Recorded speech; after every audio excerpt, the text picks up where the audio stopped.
Russian researchers in the late 1940s kept 5 people awake for 15 days using an experimental gas-based stimulant. They were kept in a sealed environment to carefully monitor their oxygen intake so the gas didn't kill them, since it was toxic in high concentrations. This was before closed-circuit cameras, so they only had microphones and 5-inch thick glass porthole-sized windows into the chamber to monitor them. The chamber was stocked with books, cots to sleep on, but no bedding, running water, and toilet, and enough dried food to last all 5 for over a month. The test subjects were political prisoners deemed enemies of the state during World War II. Everything was fine for the first 5 days. The subjects hardly complained, having been promised falsely they would be freed if they submitted to the test and did not sleep for 30 days. Their conversations and activities were monitored, and it was noted they continued to talk about increasingly traumatic incidents in their past, and the general tone of their conversations took on a darker aspect after the 4-day mark. After 5 days, they started to complain about the circumstances and events that led them to where they are now, and started to demonstrate severe paranoia. They stopped talking to each other and began alternately whispering into the microphones and one-way mirrored portholes. Oddly, they all seemed to think they could win the trust of their experimenters by turning over their comrades, the other subjects in captivity, with them. At first, the researchers suspected this was an effect of the gas itself. After 9 days, the first of them started screaming. He ran the roof of the chamber repeatedly, yelling at the top of his lungs for 3 hours straight. He continued attempting to scream, but was only able to produce occasional squeaks. The researchers postulated that he had physically torn his vocal cords. The most surprising thing about this behavior is how the other captors reacted to it, or rather, didn't react to it. They continued whispering to the microphones until the second of the captives started to scream.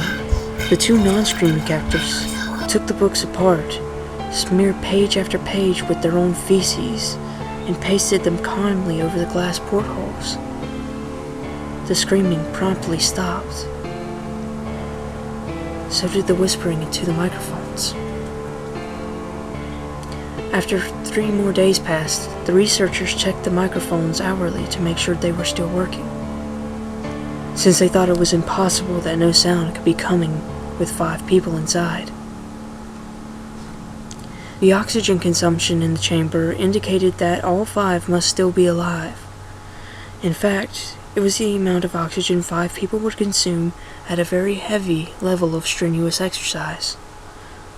On the morning of the 14th day, the researchers did something they said they would not do to get a reaction from the captives. They used the intercom inside the chamber, hoping to provoke any response from the captives. They were afraid they were either dead or vegetables. They announced, "We are opening the chamber to test the microphones. Step away from the door and lie flat on the floor, or you will be shot. Compliance will earn one of you your immediate freedom." To their surprise, they heard a single phrase in a calm voice. "We no longer want to be freed." Debate broke out among the researchers and military forces funding the research. Unable to provoke any more response using the intercom, it was finally decided to open the chamber at midnight on the 15th day. The chamber was flushed with the stimulant gas and filled with fresh air, and immediately, voices from the microphones began to object. 3 different voices began begging, as if pleading for the life of loved ones, to turn the gas back on. The chamber was open, and soldiers were sent in to retrieve the test subjects. They began to scream louder than ever. So did the soldiers when they saw what was inside.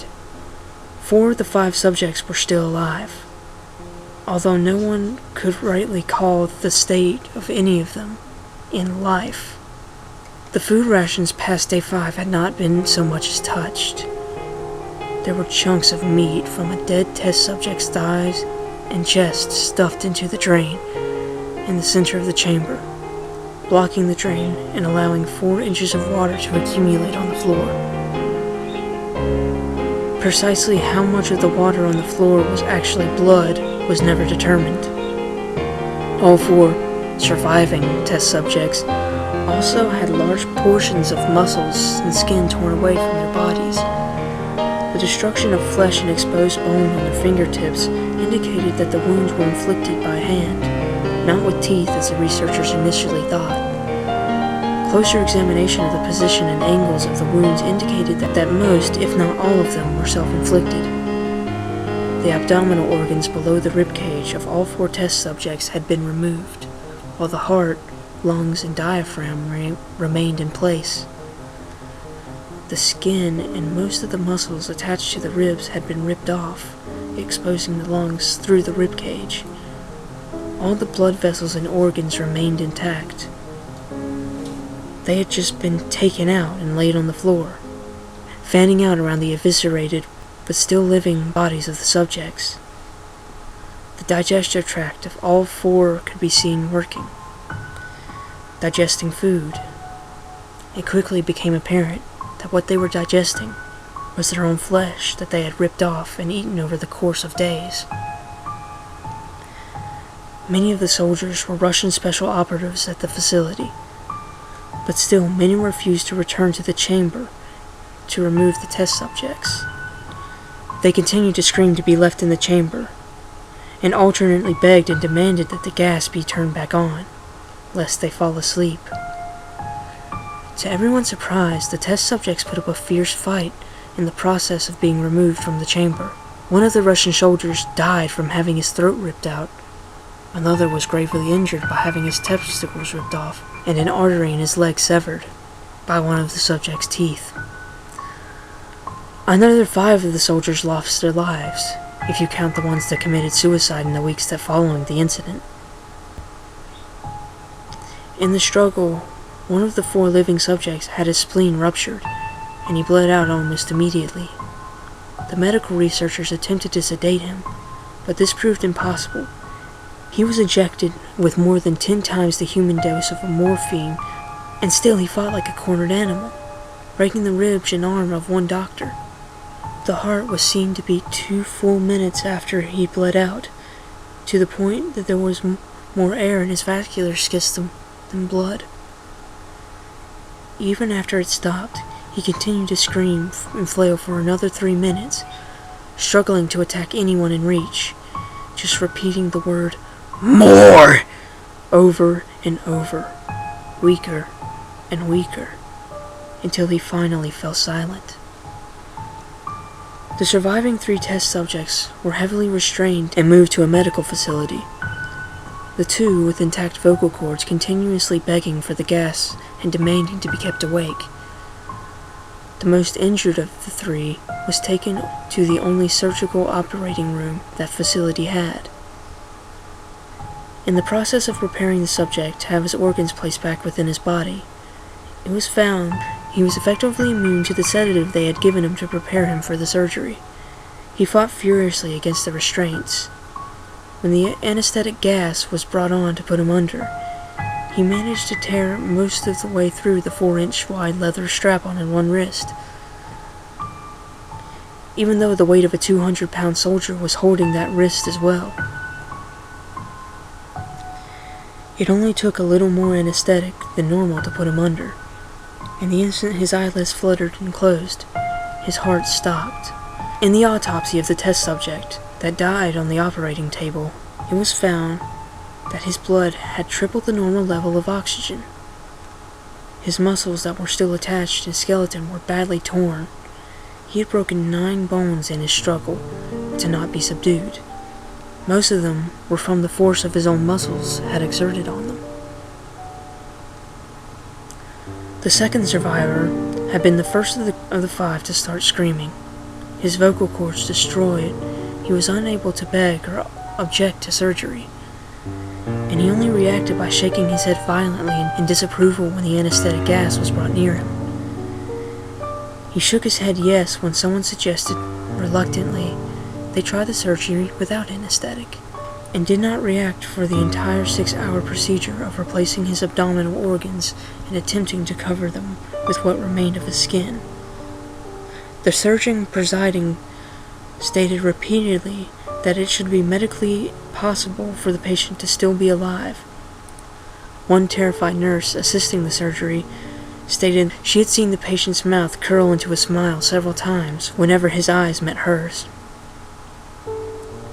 When the surgery ended, the subject looked at the surgeon and began to wheeze loudly, attempting to talk while struggling. Assuming that this must be something of drastic importance, the surgeon had a pen and pad fetched so that the patient could write his message. It was simple. Keep cutting. The other 2 test subjects were given the same surgery, both without anesthetic as well.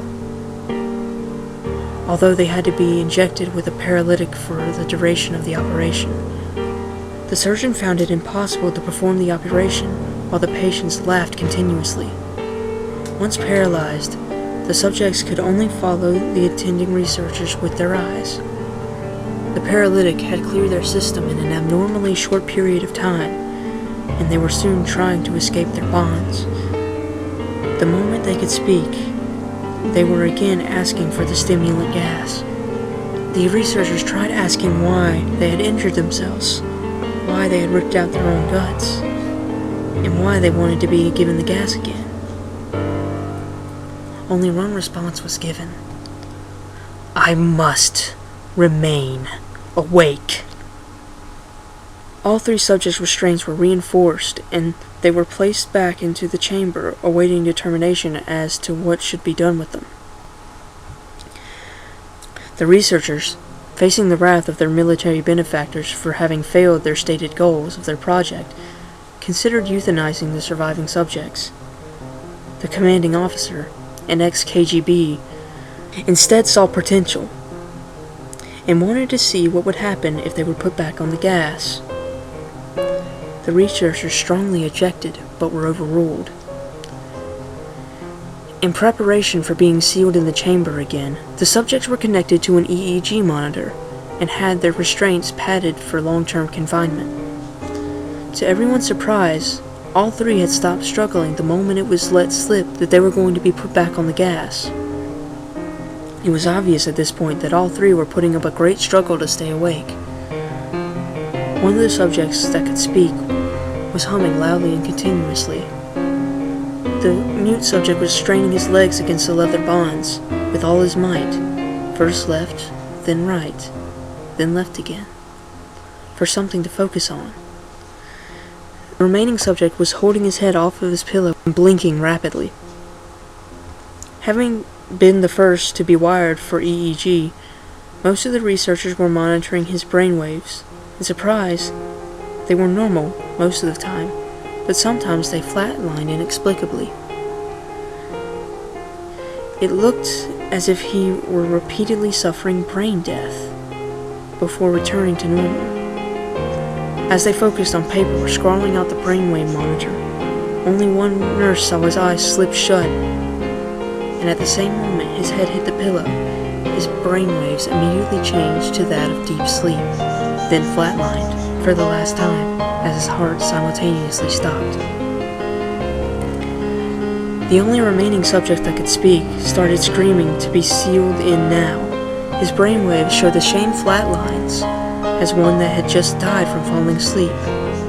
The commander gave the order to seal the chamber with both subjects inside, as well as 3 researchers.